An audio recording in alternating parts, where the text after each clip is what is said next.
इस कार्यक्रम के पुण्यार्जक हैं श्री विनोद काला, श्रीमती किरण काला। सफेद डिटर्जेंट, मेरी चॉइस मेरा सफेद। स्पार्कल, कड़ी चिकनाई हटाए, बदबू दूर करे। चैंपियन ब्लू, रंग हीरो, दाग जीरो।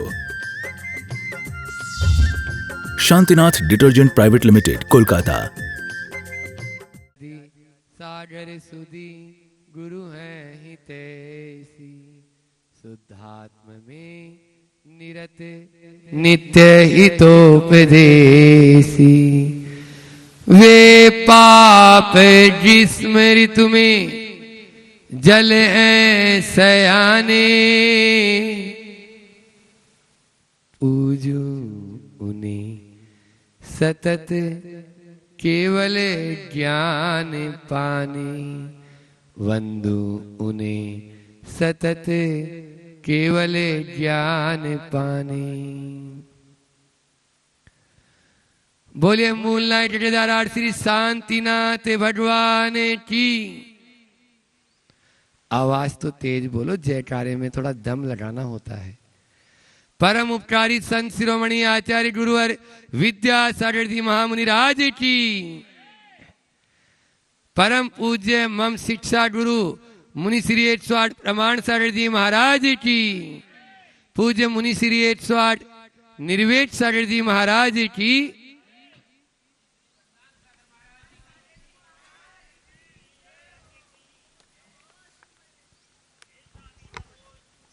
बात घर घर की है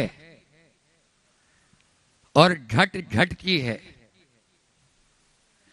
आचार्य श्री जी ने एक हाइकू के माध्यम से हम सब लोगों को संबोधित करते हुए कहा कि घर की बात घर में ही रहे, बेघर न हो। घर की बात घर में ही रहे, बेघर न हो। अगर विभीषण अर्धरात्रि में राम के पास आकर नहीं मिलता और भेद नहीं बताता तो शायद आगे का एपिसोड नहीं होता। आज हम घर की बात को प्रचारित करते, अपनी जान उखाड़ के दिखाने में क्या कभी सम्यक दर्शन हो सकता है? बोलो ना नरेंद्र जी डॉक्टर साहब। सम्यक दर्शन के 8 अंग होते हैं और उन 8 अंगों में एक अंग है उपगुहन। उपगुहन का मतलब क्या होता है? कभी देखा आपने? हमें सम्यक दृष्टि है या नहीं है? पहले ये तो कभी विचार आया या नहीं आया? हम यदि सम्यक दृष्टि है तो निसंकित, निकांक्षित, निर्विचिकित्सा, स्थितिकरण, उपगुहन, फिर वात्सल्य और प्रभावना, क्या ये अंग है हमारे अंदर में? बोलो। ये 8 अंग है। जैसे शरीर में 8 अंग होते हैं ना, कितने अंग होते हैं? योग में भी 8 अंग होते हैं। अष्टांग योग बोलते हैं ना, पातंजलि और ज्ञानार्णव में भी आया है, सुखचंद्र स्वामी महाराज। अष्टांग योग यम, नियम, आसन, प्राणायाम, धारणा, ध्यान और समाधि, प्रत्याहार बीच में। हाँ, ये 8 अंग हैं। इसी प्रकार से शरीर में 8 अंग होते हैं। 2 पांव, 2 हाथ, फिर नितंब, फिर छाती, पीठ और मस्तक। रिपीट कर रहा हूं, इन अंगों से हीन यदि कोई होगा, कोई भी शुभ क्रिया नहीं कर सकता, आहार दान नहीं दे सकता। उंगली नहीं है तो दे सकता है, हाथ नहीं है तो नहीं दे सकता। समझ में आ रहा है? अंग और उपांग में समझो तो अंग से विहीन जैसे कोई भी व्यक्ति शुभ कार्य नहीं कर सकता या उसको शुभ नहीं माना जाता, वैसे ही अंग से विहीन सम्यक दर्शन हमारा लंगड़ा हो जाता है, टूट जाता है। बस 8 अंग जो मैंने बताए, निसंकित, निकांक्षित, निर्वित चिकित्सा, उपगुहन, स्थितिकरण, वात्सल्य और प्रभावना, ये 8 अंग जैसे। उपगुहन का मतलब है ढांक कर रखना सारे शरीर के। वही दुर्योधन, महाभारत भी ऐसे ही हुई। दुर्योधन जा रहा था माँ के पास में, देखो आंखों से हमारी कितनी शक्ति निकलती है, आंखों में इतना तेज होता है। आंखों से ना मिले तो भीतरी आंखें खुलती। आचार्य श्री जी बोलते हैं आंखों से ना मिले तो भीतरी आंखें खुलती। 83%, हिंदी में बता देता हूं, 83%, ठीक है ना। वह ऊर्जा हमारे भीतर की आंखों के माध्यम से बाहर होती है। याद करो उस गांधारी को कि उसकी, जब ऋषि ने बोला, मुनि महाराज ने कहा आपकी आंखों में इतना तेज है और इस तेज के माध्यम से आपका बेटे का पूरा शरीर वज्र में हो जाएगा।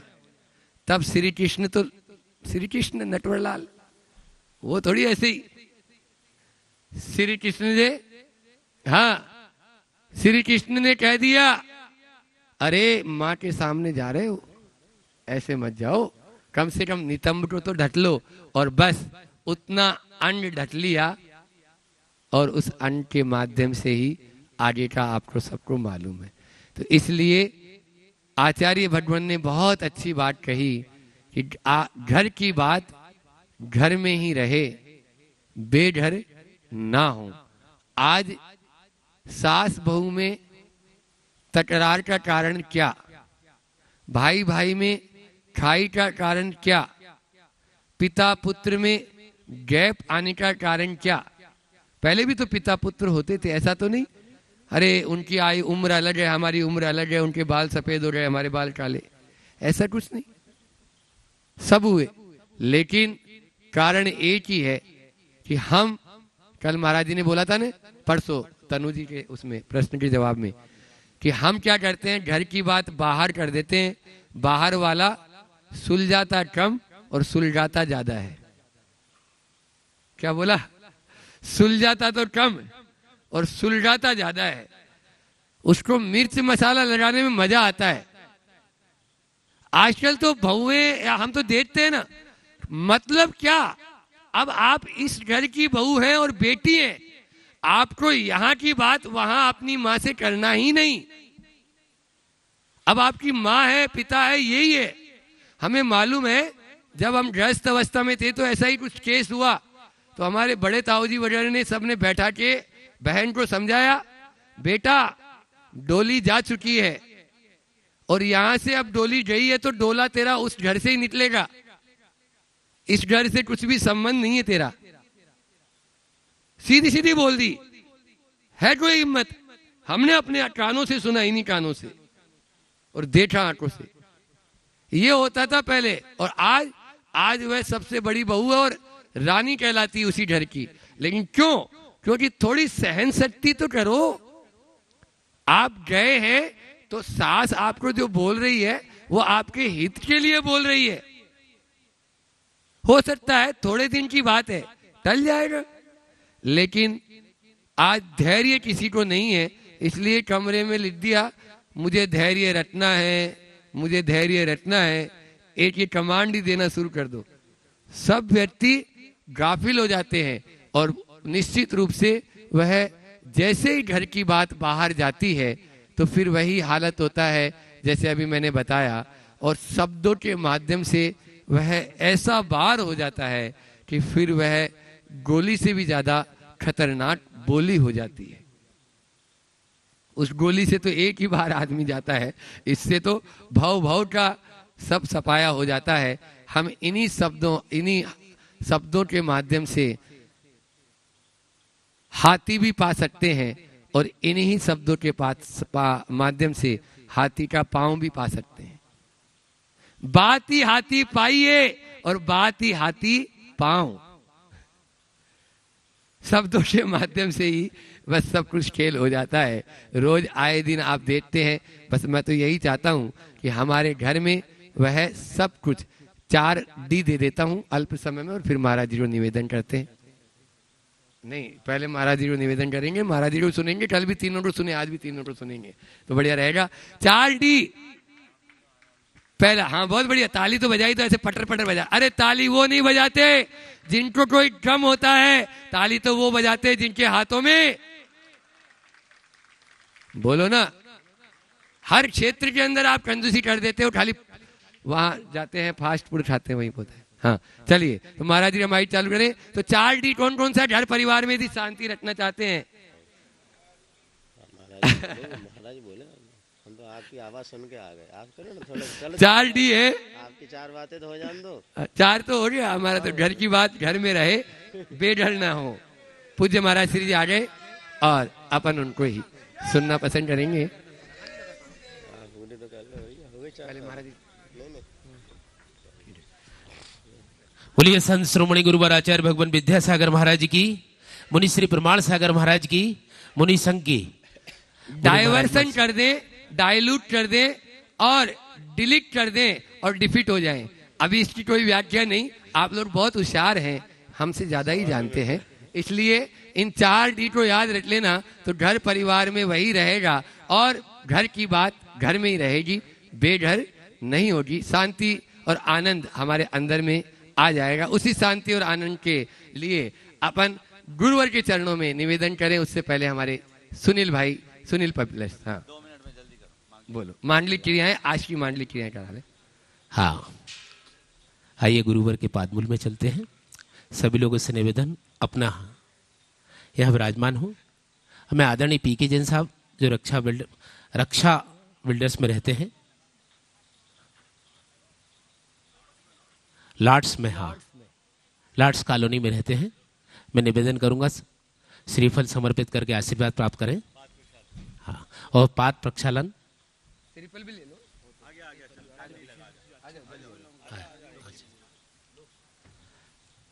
हाँ कोई बात नहीं। आप गुणायतन परिवार से विशेष रूप से जुड़े हैं। तेरे चरणों की धूल बाबा, तेरे चरणों की धूल बाबा, चंदन गुलाब बने, गुलाल बने, जिसने भी लगाई मस्तके उसकी तकदीर बने। कईयों की तकदीर सुधारने वाले हैं पूज्य श्री, हाँ। हमारे जैसों की भी सुधारी है। नहीं महाराज, अपने जैसा बना दिया। हाँ। जिसका हाथ पकड़ लेते हैं उसको ऊपर ले जाते हैं। शास्त्र भेंट भी करेंगे परिवार, और उन्हीं से निवेदन है, चित्र अनावरण करके, दीप प्रज्वलन करके, थोड़ी थोड़ी तालियों की गड़गड़ाहट। आइए। जिनवाणी जगमैया जन्म दुख मेट दो, जन्म दुख मेट दो, मरण दुख मेट दो। जिनवाणी जगमैया जन्म दुख मेट दो। आइए सब दीप चित्र अनावरण करके दीप प्रज्वलन करें। यहाँ से निकल आए। हाँ इधर आइए। हाँ यहीं से कर दो। पता नहीं जिंदगी का क्या महत्व है और क्या उद्देश्य है।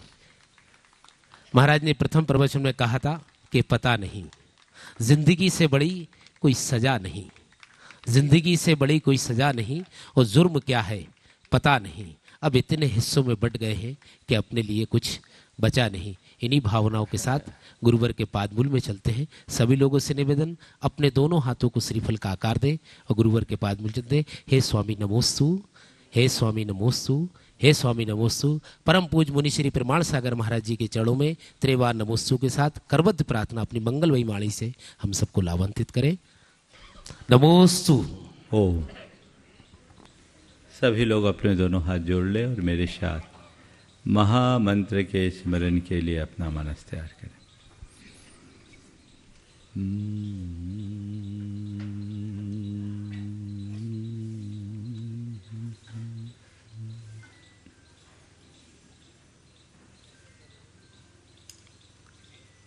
नमो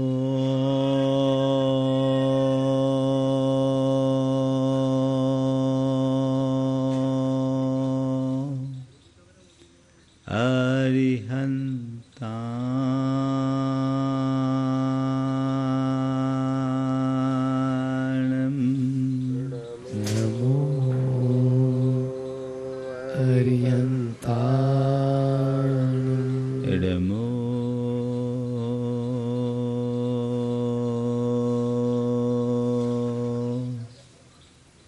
सिद्धाय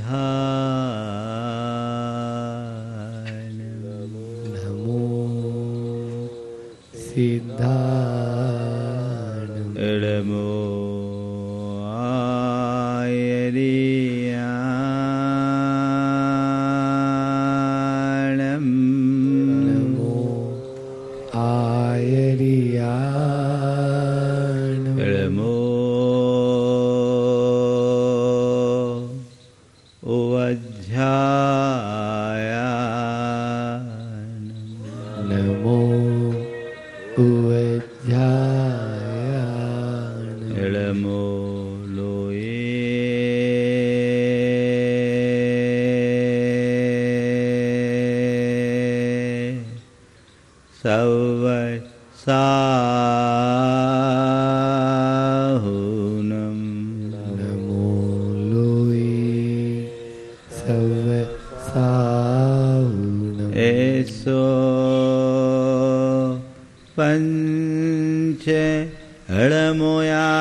मंगलालं च सवेसिं मंगलानं च सवेसिं पढ़मं हो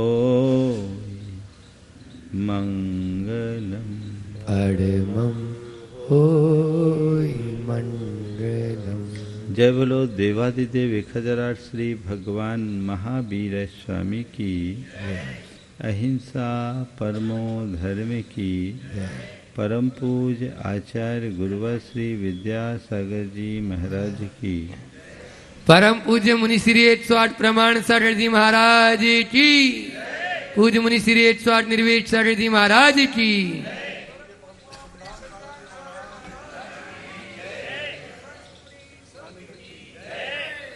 हमारा संपूर्ण जीवन हमारे सोच पर निर्भर करता है।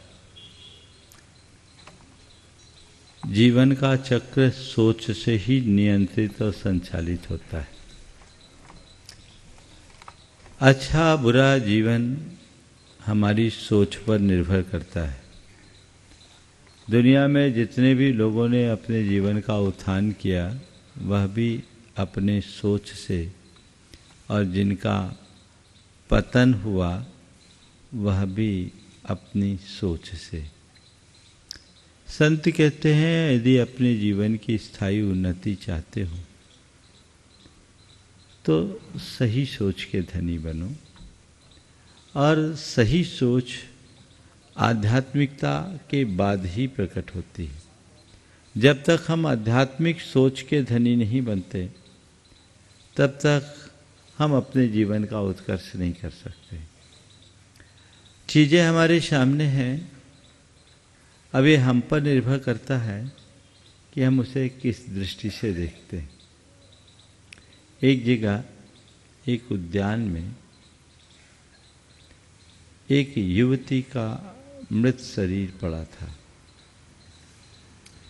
उस युवती को देखकर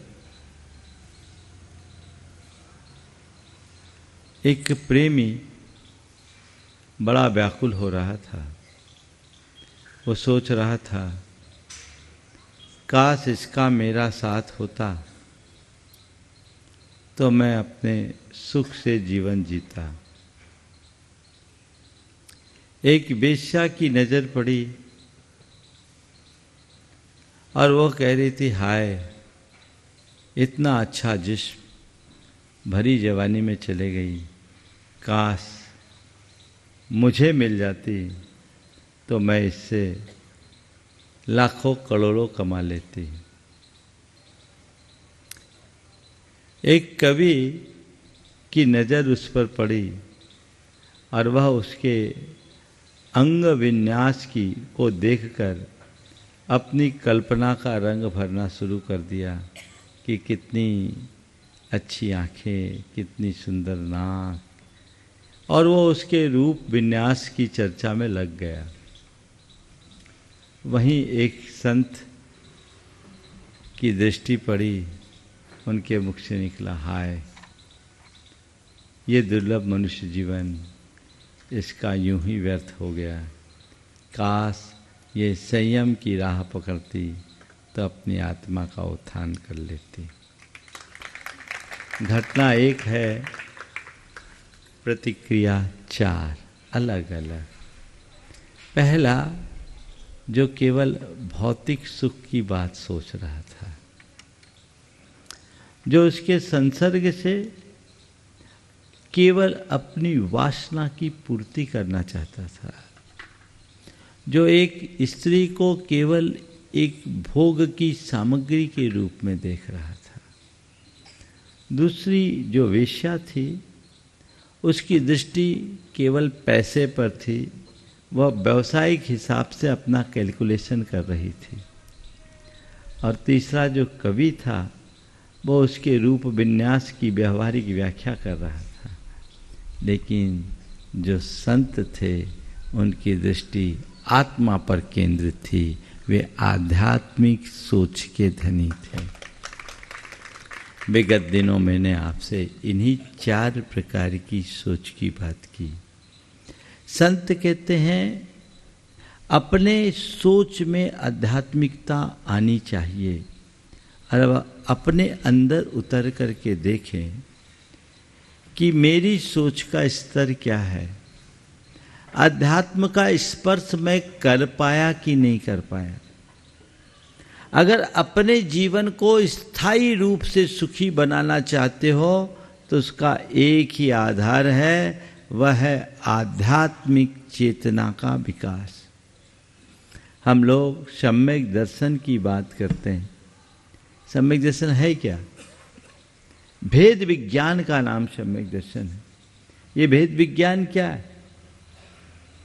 एक भेद विज्ञान क्या है?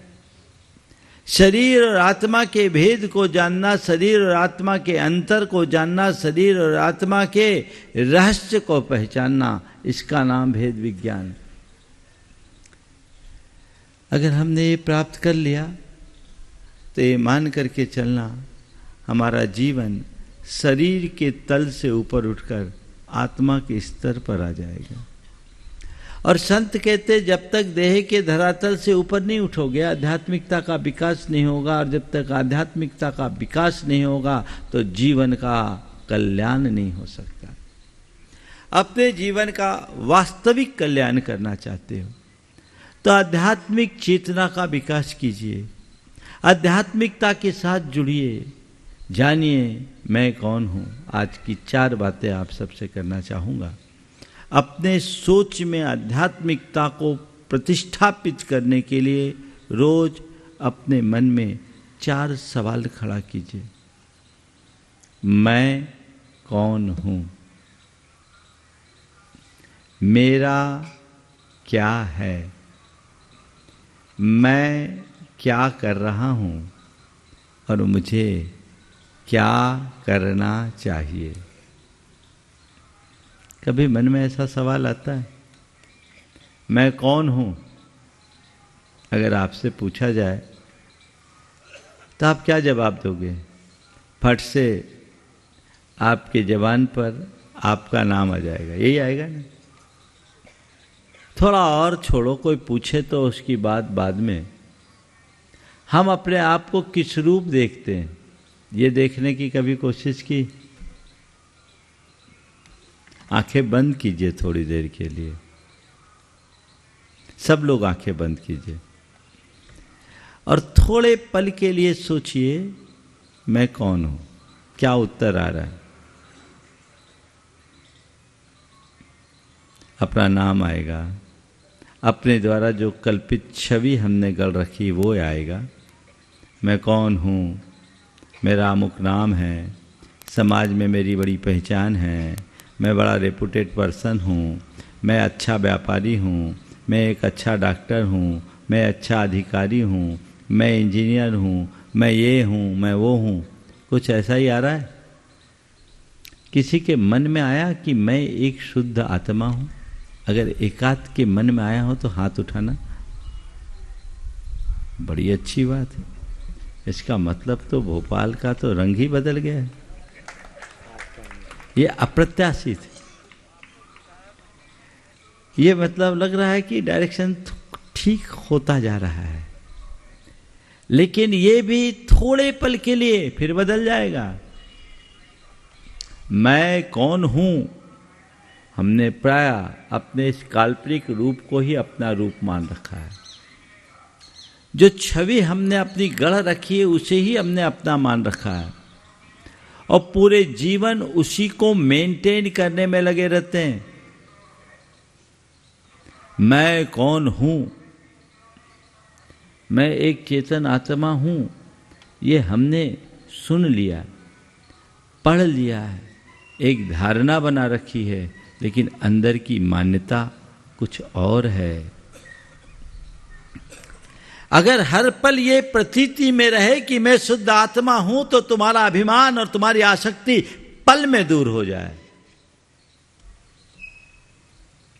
है मैं कौन हूं, मैं तो ये हूं, मेरा ये है, मेरी छवि खराब ना हो जाए, मेरा नुकसान ना हो जाए, मुझे ये सब मेंटेन करना है, मुझे कोई चोट ना पहुंचा दे, मुझे कोई परेशान ना कर दे। ये सारे विकल्प किसके हैं? उस मैं के जिसे हमने मैं बना रखा है।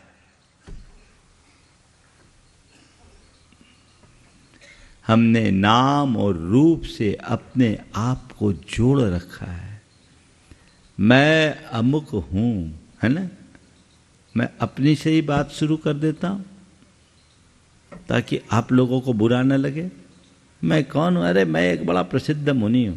हाँ, लोक में बहुत लोग मेरे चाहते हैं, हजारों लाखों फॉलोअर्स हैं, लोग मुझे सुनने को बड़े आतुर होते हैं, सब जगह लोग मेरे नाम की चर्चा करते हैं, सब मेरी जय जयकार करते हैं। मैं एक बड़ा मुनि हूं। ये क्या है? ये सत्य है? तुम्हारी दृष्टि में भले सत्य हो सकता है, पर मेरे लिए तो 100% असत्य है। यदि मैं अपने आप को इस रूप मान रहा हूं तो ये मेरी नादानी है, ये मेरी एक भूल है। माना कि अभी मैं मुनि रूप में हूं, पर सच्चे अर्थों में ये रूप भी मेरा स्वरूप कहां है? मैं तो ना मुनि हूं ना अमुनि हूं, मैं तो हूं।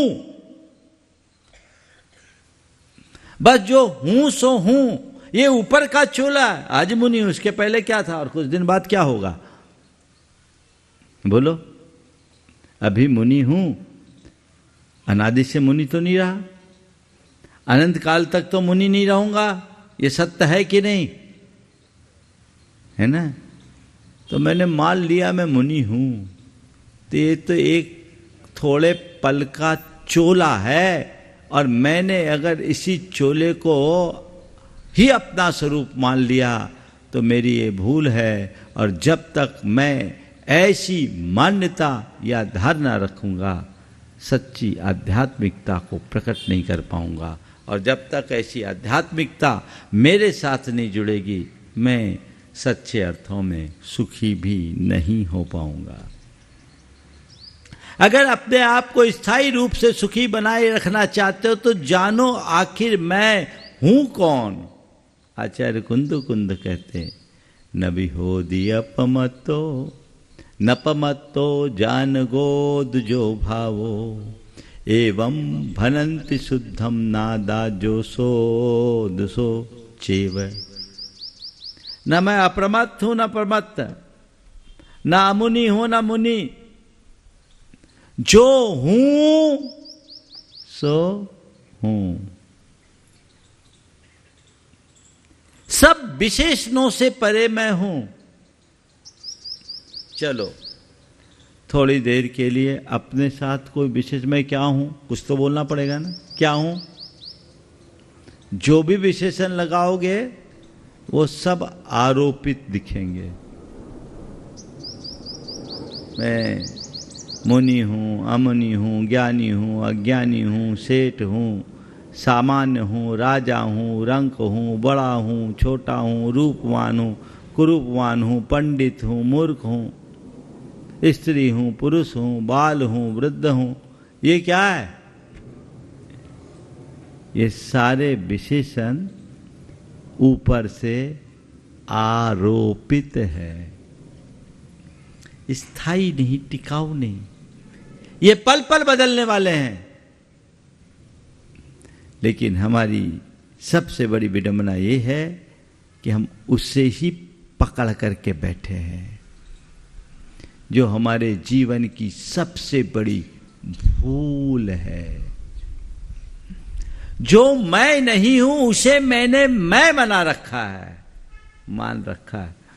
जो हूं उसकी तो पहचान ही नहीं। माना मुझे नाना नामों से पुकारा जाता है, माना मैं नाना रूपों को धारण करता हूं, लेकिन फिर भी मैं न नाम हूं न रूप हूं, अनाम अरूप हूं, वही मेरा स्वरूप है, ये प्रतीति में आना चाहिए। अनाम अरूप ही मेरा स्वरूप है। ये तो व्यवहार चलाने के साधन है, उसे पहचानो। आत्मज्ञानम स्वयं ज्ञानम ज्ञानादन्नात् दन्नत करोसि किम। मेरा आत्मज्ञान ही वास्तविक ज्ञान है, अपने होने का पता होना चाहिए, पर इसका ही पता नहीं है। मैं कौन हूं? एक बार एक सेठ के मन में जिज्ञासा हुई कि मैं कौन हूं।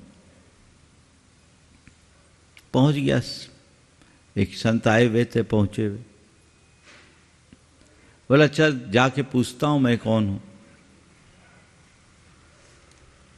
तो संत तो बड़े प्रसिद्ध थे, उन तक पहुंचना इतना आसान नहीं था। तो बाहर उनका एक शिष्य था, उनसे अंदर जाने की अनुमति मांगी। बोले काम क्या है बता। बोले मुझे जानना है कि मैं कौन हूं। एक चाटा खींच के मारा, एक चाटा दे दिया। क्या बोलते हैं, फिर मिला गया। संत के हाथ से चाटा पड़े तो आप सोच सकते हो क्या प्रतिक्रिया होगी, और वो भी नगर सेठ। अपना समूह ले गया, आगे संत के पास गया। बोला हद हो गई, मैं तो आपको बहुत ही अच्छा संत मानता था, आपकी इतनी प्रतिष्ठा है, पर आपका बाहर जो शिष्य है वो तो बड़ा विचित्र है। बोले क्या हुआ? बोले उसने मुझे चाटा मार दिया। बोले क्यों मारा? बोले मैंने उनसे एक सवाल किया और चाटा मार दिया। बोले सवाल क्या किया? बोले मैंने पूछा मैं कौन हूं, उनने चाटा मारा। बोला गनीमत है, उसी से पूछा।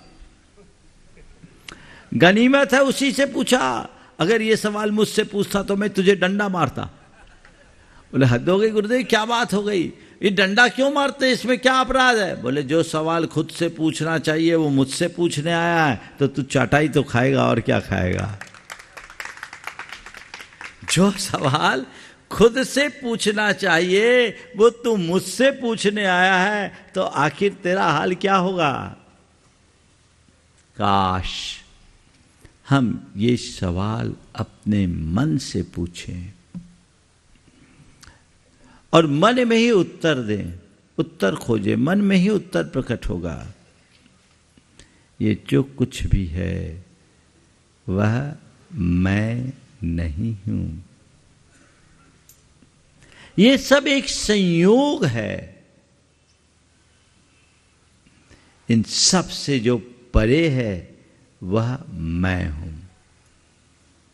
एगो हम शाश्वतो आधा अणान दंसन लखनो शेषा में बाहिरा भावा सब्वे संजोग लखना।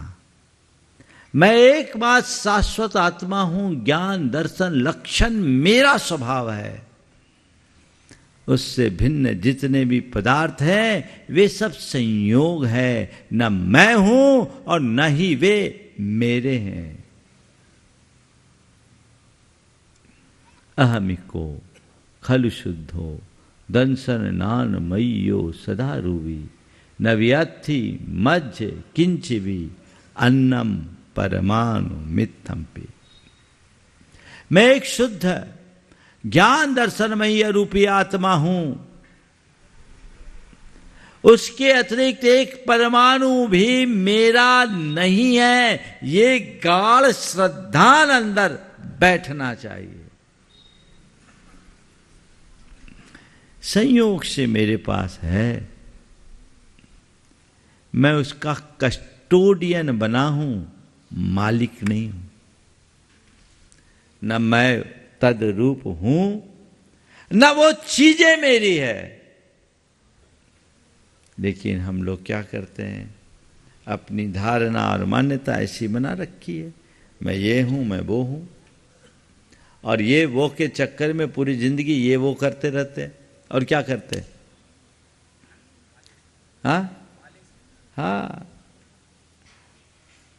हमने जो अपनी काल्पनिक छवि को ही अपनी असली छवि मान रखी है, उसी के कारण सब प्रकार का भय, उसी के कारण सब प्रकार की चिंता, सब प्रकार की आकुलता और सब प्रकार का दुख केवल और केवल उसकी ही वजह से है। सब कुछ उसकी वजह से है। यदि सोच पलट जाए तो जीवन का काया पलट हो जाए। एक संयोग है, संयोग को संयोग की भांति देखने वाले की दृष्टि ही कुछ और होती है। मैं क्या हूं और मैं कौन हूं, मेरा क्या है, ये सवाल को हम गुरुदेव से जब एक बार पूछा सामायिक में क्या ध्यान करें, आत्मा का ध्यान करो बोलते हैं ना आप लोग, आत्मा का ध्यान करो तो उसमें तो ध्यान लगता नहीं।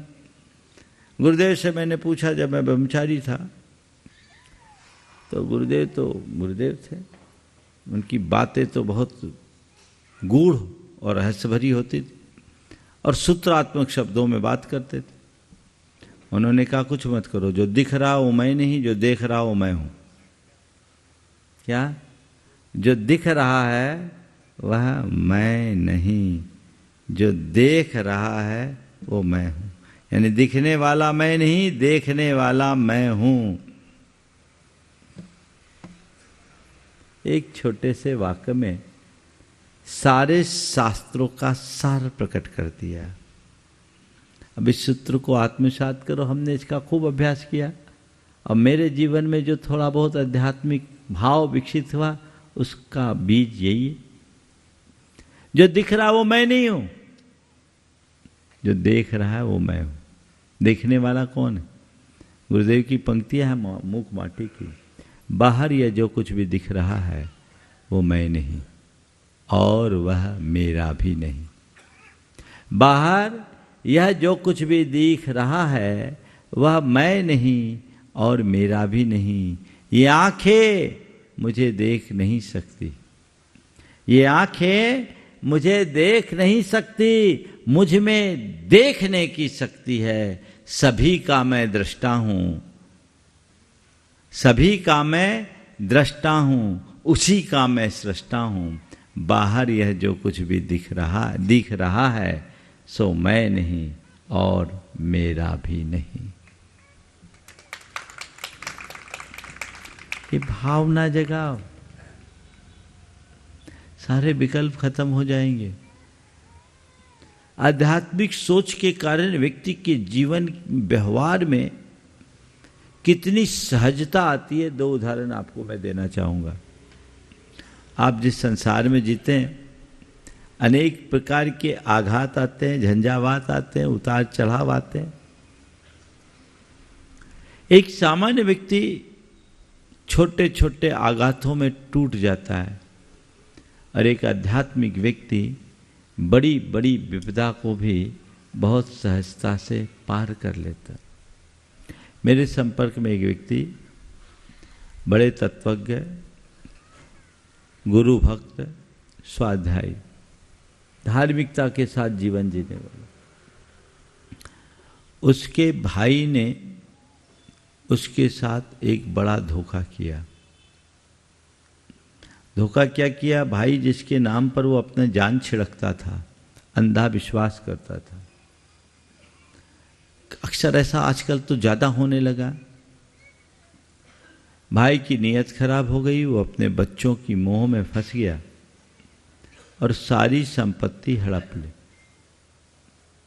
छोटे भाई को कुछ भी नहीं दिया, बल्कि लायबिलिटीज और उसके माथे रख दी। रहने के लिए एक घर 5000 वर्ग फुट का और बाकी कुछ नहीं। ये घटना उसके लिए सामान्य नहीं थी। उसके मित्रों ने ये बात मेरे पास तक पहुंचाई और वो जब मेरे पास आया, मैंने उससे बात की, देखा एकदम सहज है। मैंने पूछा, भाई क्या बात है? बोले, महाराज जी, जो बातें आपसे सीखी है उसको उतारने का अवसर आया है। मुझे अपने भैया से कोई शिकायत नहीं।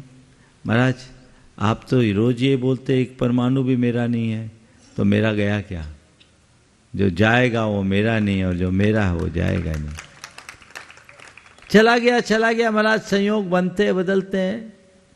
मुझे तो ऐसा लगता है कि किसी जन्म का कोई मेरा लेन देन बाकी होगा तो अकाउंट सेटल हो जाए।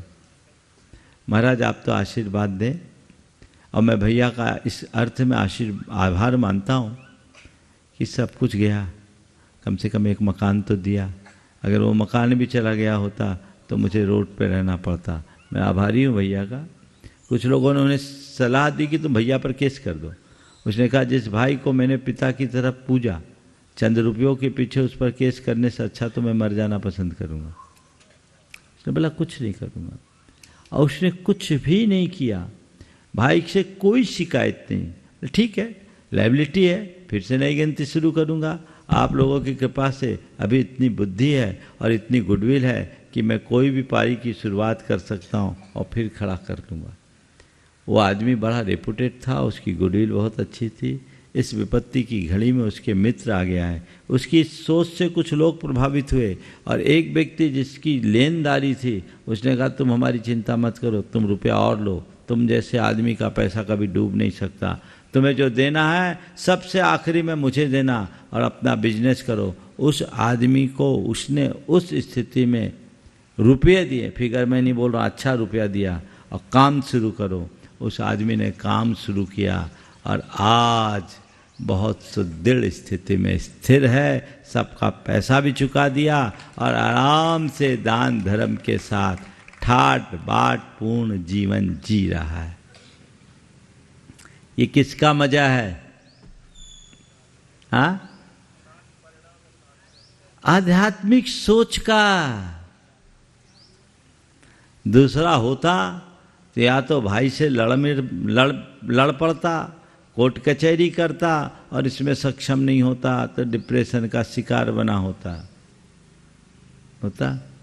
ऐसी स्थिति होती। और एक दूसरा केस इससे उल्टा। एक पिता के 4 बेटे थे। एक बेटे को उनने अपने बड़े भाई को गोद दे दिया। बड़े भाई के घर गोद जाने के बाद वो उनका हो गया। उनके पास बेशुमार संपत्ति थी, लेकिन अपने पिता और भाइयों से लगाव था। उसने अपने कारोबार को बढ़ाया और उसके मूल पिता जैसा जैसा कहते गए वैसा करते गया, क्योंकि जो उनके जिनके घर वो गोद गया था उनकी मृत्यु हो गई जल्दी। तो वो अपने पिता को ही पिता जैसा देखा और उनके कहने पर जैसा कहते गए वैसा करता गया।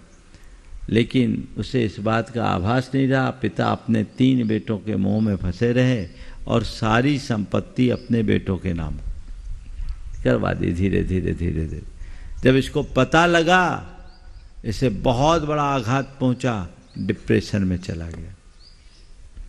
डिप्रेशन में चला गया कि मेरे साथ बहुत बड़ा धोखा हुआ, मेरा सब चला गया। हालांकि इसके बावजूद उसके पास इतना था कि 2-3 पीढ़ी तक के लिए कोई चिंता की बात नहीं थी, लेकिन थोड़ा हिस्सा जो छोटे भाइयों के प्रति चला गया और पिता ने ये सोच के किया कि ये थोड़े कमज़ोर हैं, इनको सहयोग होगा, और वो उधर चला गया, डिप्रेशन में चला गया, पूरा जीवन नीरस हो गया। अब बताओ जीने का मजा कब है? काश वो भी आध्यात्मिकता से भरा होता तो इस घटना को सकारात्मक रूप से लेता और उससे प्रभावित होने की जगह वो कुछ और आगे बढ़ने का काम करता। वो डिप्रेशन में नहीं जाता, वो दुगने उत्साह से काम करता। तो बंधुओं, हमेशा ये सवाल अपने सामने रखो। जैसे जैसे मनुष्य को अपने स्वभाव का ज्ञान होता जाता है, उसकी प्रवृत्ति में वैसे वैसे सहजता आने लगती है। तो अपने जीवन को सहज बनाए रखना चाहते हो, स्वभाव को पहचानो। तुम चाहो कि मेरे जीवन में किसी प्रकार का उतार चढ़ाव ना आए, तुम चाहो कि मेरे जीवन में सब कुछ हमेशा ठीक ठाक चलता रहे, असंभव। किसी के जीवन में ऐसा नहीं होता, थोड़े बहुत झटके मटके तो आते ही रहते हैं, ये चलेगा। लेकिन ये अध्यात्म का संबल ही इतना बड़ा आधार है जो सब आघातों में तुम्हें स्थिर बनाएगा। वैसी दृष्टि अपने भीतर होनी चाहिए। तो मैं कौन हूँ, मेरा क्या है, ये सवाल नित्य अपने आप से पूछिए। कुछ भी मेरा नहीं है, एक परमाणु भी मेरा नहीं है, श्रद्धान रखो। मेरे पास है, मेरा नहीं है। मेरे पास होने में और मेरा होने में अंतर समझते हो? हाँ, मेरे पास और मेरा में बहुत अंतर है। बैंक में जो अपने कर्मचारी होते हैं, बैंकर्स होते हैं, करोड़ों रुपया उनके पास होता है कि नहीं होता? अपने हाथों से रुपया लेते देते हैं, हाँ, सारा ट्रांजैक्शन उनके हाथों में ही होता है। यहाँ भी कोई बैंक कर्मी हो तो करोड़ों का लेन देन उनके हाथों हो रहा है। क्या बोलते हैं? मेरा पैसा है। हाँ, क्या है? मेरे पास है या मेरा है? और कोई बैंक के रुपयों को अपना रुपया मानकर नाचने लगे, उसको क्या बोलेंगे? ग्वालियर भेजो या आगरा भेजना पड़ेगा, यही है ना। तो ऐसे पागल तो सब बने हैं। जो तुम्हारे पास है महान भाव, तुम्हारे कहाँ है? तुम्हारे हैं क्या? तुमने मान्यता बना रखी कि मेरे हैं। देखो, बैंक में जो रुपया जमा करते हैं, लेते हैं, डेबिट क्रेडिट होता रहता है। आ गया, जमा कर दिया, नाम चढ़ा दिया, यही काम चलता है ना।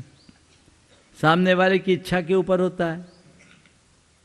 ऐसे ही कर्मों का भी गणित ऐसा ही है। कर्म ने सारे संयोग तुम्हारे लिए दिए हैं, ये कब तुम्हारे इधर से उधर हो जाए पता नहीं, क्रेडिट डेबिट होता रहेगा, कोई भरोसा नहीं। और सारा सिस्टम ऑनलाइन है, एक कमांड में चीजें इधर से उधर हो जाती है। अरे अब क्या हो गया? वो क्या गया, ये तो पहले से तय था।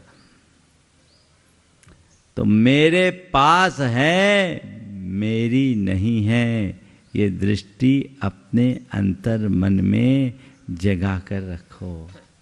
समझ गए मैं क्या कर रहा हूं?